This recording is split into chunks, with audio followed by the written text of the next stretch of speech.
Welcome back to Advocacy Alchemy with Professor Ross. Today we have a good one, guys. We're headed straight to the Jersey shoreline, going back to June 19th at the Barefoot Country Music Fest, where one woman's night of fun took a hard left turn into Cuff City. Alright, this one's sandy, chaotic, loud, but it's packed with some teachable moments. With that, let's jump in. What's going on, sir? I'm not sure they're jumping her, but she said she was told this girl here's gotta go. So, I'm not sure exactly for.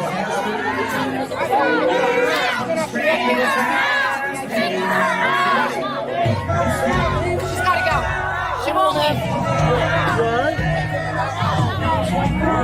You mind if I just escort you out this way? Good. Let me, Yes, please. Are you able to walk? I'm able to walk. Out the crowd this way? I'll meet you right over here. Don't walk that way.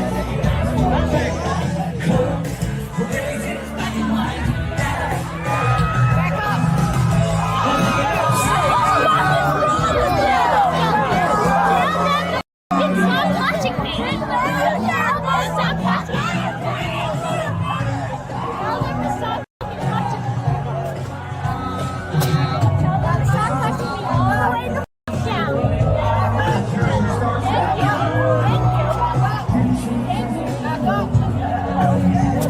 What are you doing? What are you doing? That's enough. That's enough. You understand? You're about to get locked up. Do what I tell you to do now. Lock me up. I have done nothing wrong. You're leaving. I have done nothing wrong. Let's go. I have done nothing wrong. Man, you're about to be I arrested. have done nothing wrong.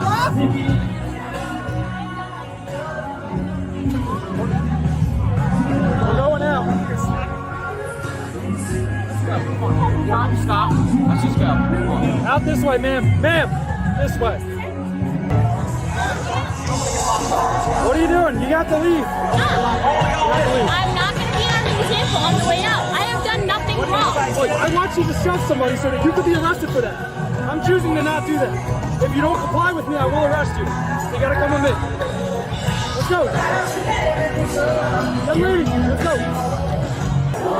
What town are you in? Good night. Good night. Ma'am, where are you going? Show me out. I am. Show me where I am.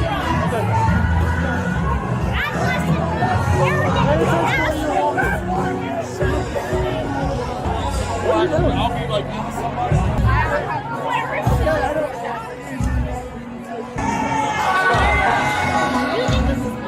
No, it's not funny at all.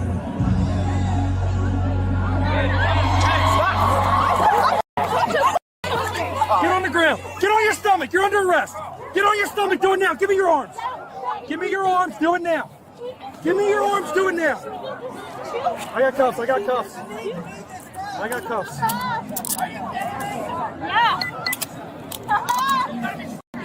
Young lady, we're going to roll you onto your butt and we're going to stand you up. Do you understand me? Yep, do it.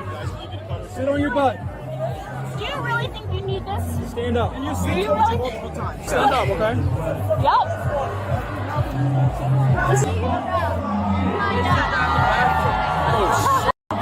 You're under arrest, okay? Now keep walking, please. This is really what you needed. You know this is not what you needed. You know this was... Ma'am, hey, hey! Stand up and walk. Stand up and walk. No. We're walking up to the main gate now. They weren't antagonizing me. They weren't.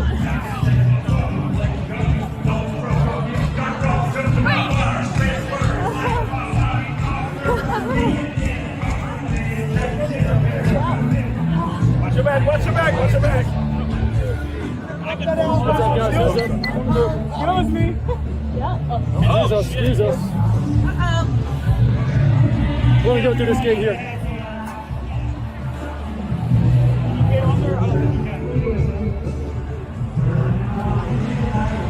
Please, take my hand, please. Please. Please.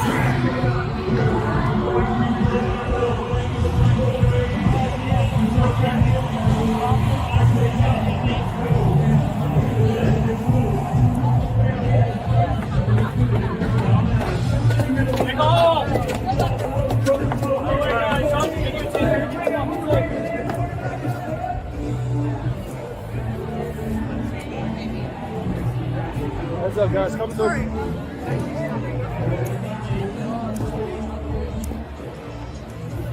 Please take care of my mouth. Please. Relax. Relax. Please. You're okay, relax. Oh, see, please take the care of my mouth. Please. We'll go up the curb this way. Actually, no, you're good. We'll stay here. That's a good idea. We'll stay here.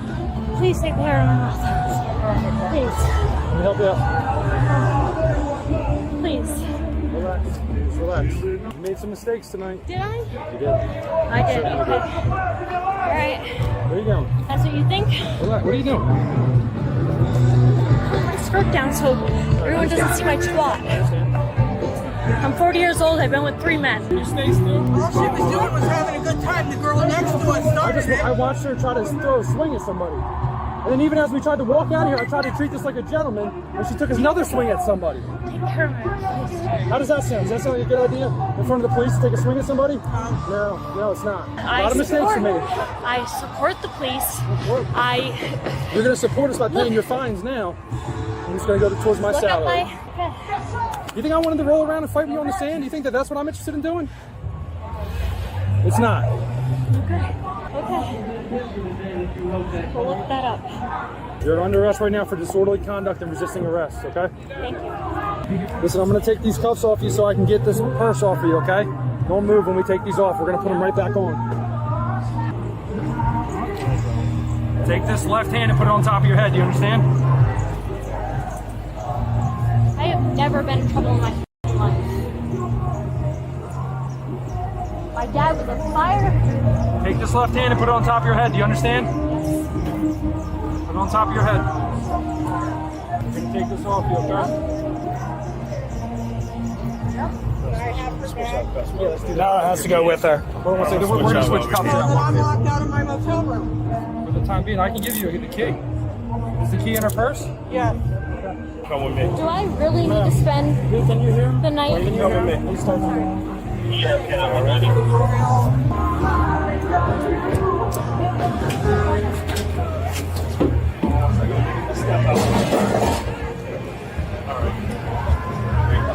Just take your time getting in, all right? Watch your head. You're fine. Go ahead.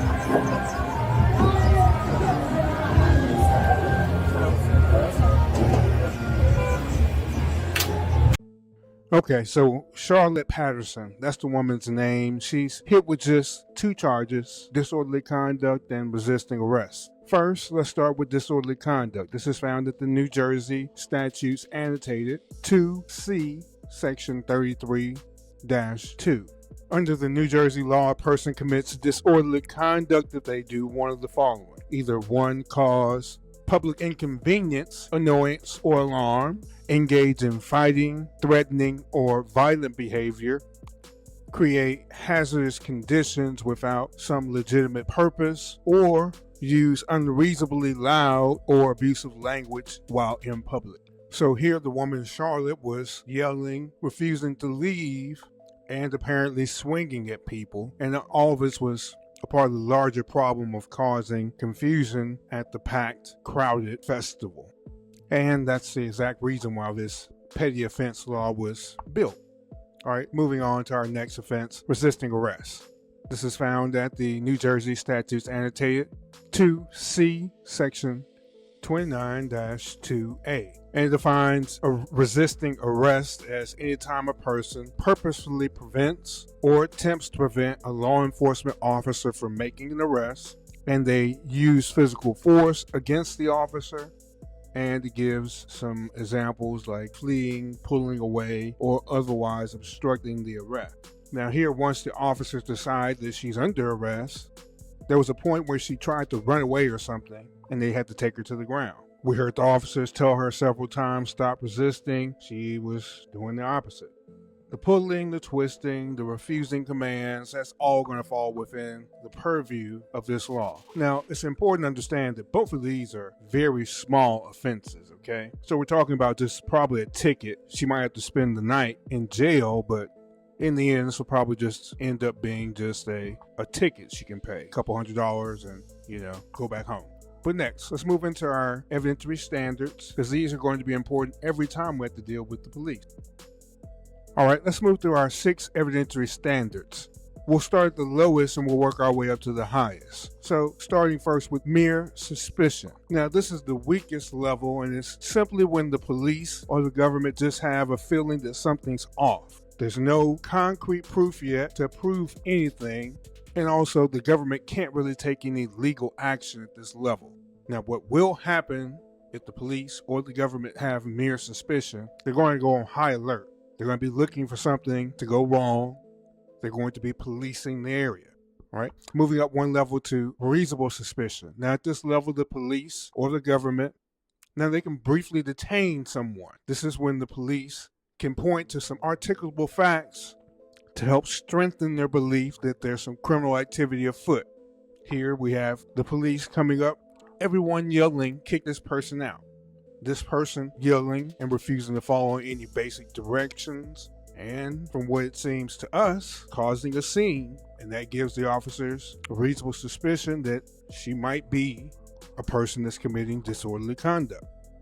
At this point, the police can bring this woman out of the environment. They can investigate to see if there's actually anything wrong. Moving up one more level, we have probable cause. Now at this level, the police can arrest someone. Also at probable cause, the police can go and obtain a search warrant, and they can search. Probable cause means that there is enough evidence to convince a reasonable person that there's criminal activity that has occurred and the suspect is involved. It's good to remember that probable cause, when you hear that word, just automatically associated with someone is getting arrested, okay?Moving up one more level, we have preponderance of the evidence. Now at this level, this is where we're in court. This is potentially our first level of being in court. This is in civil court, where people are suing each other for money.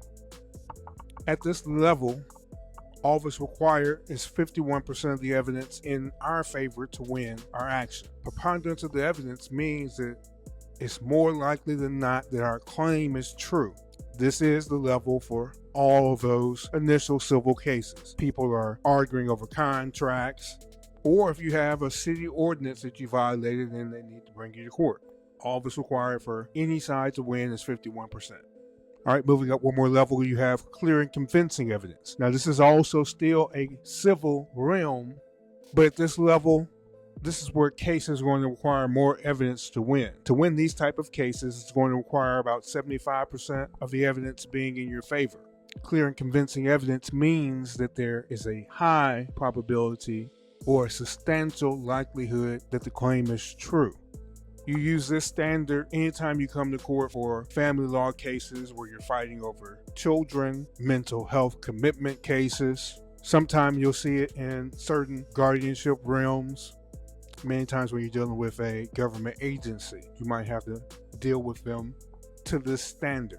This level is probably not going to apply here. Let's go ahead and move up to our final stage, which is beyond a reasonable doubt. Now, this is the level required for every criminal case. When you're talking about beyond a reasonable doubt, it simply means that there's no other logical conclusion besides the defendant being guilty of the charges brought against them. Here, we're talking about where a jury is going to have to watch videos and hear testimony about what happened and come to a decision. Is there enough here to say that a person is guilty beyond a reasonable doubt? That usually means that the government has about 90 to 95% of the evidence in their favor. So recognize that beyond a reasonable doubt doesn't mean complete absolute doubt. It just means that there's a possibility, a very, very good possibility that a person actually did what the government is claiming they have done. So what do you think about this one? Do you think she should be hit with disorderly conduct and potentially resisting arrest? Okay, so one thing for sure, festivals aren't courtrooms. They're chaotic, loud, full of unpredictable energy. The law doesn't disappear just because the music's playing loud. When officers tell you to leave, it's best just to leave. When they warn you that you're close to an arrest, believe them. Charlotte had multiple exit ramps. She chose none of them. Let this be a lesson in self-control, situational awareness, and respecting lawful commands, especially when you're in a crowded, loud area where safety is already stretched thin. Don't be the problem. Drop your comments and your thoughts below. Hit the like button, subscribe, send this to someone else if they like to hear about the law. Remember, this is Advocacy Alchemy, and I am Professor Ross. I'll see you tomorrow. Everyone have a great day. Be safe out there. I'll see you tomorrow. Please subscribe to Advocacy Alchemy for more lectures from Professor Ross.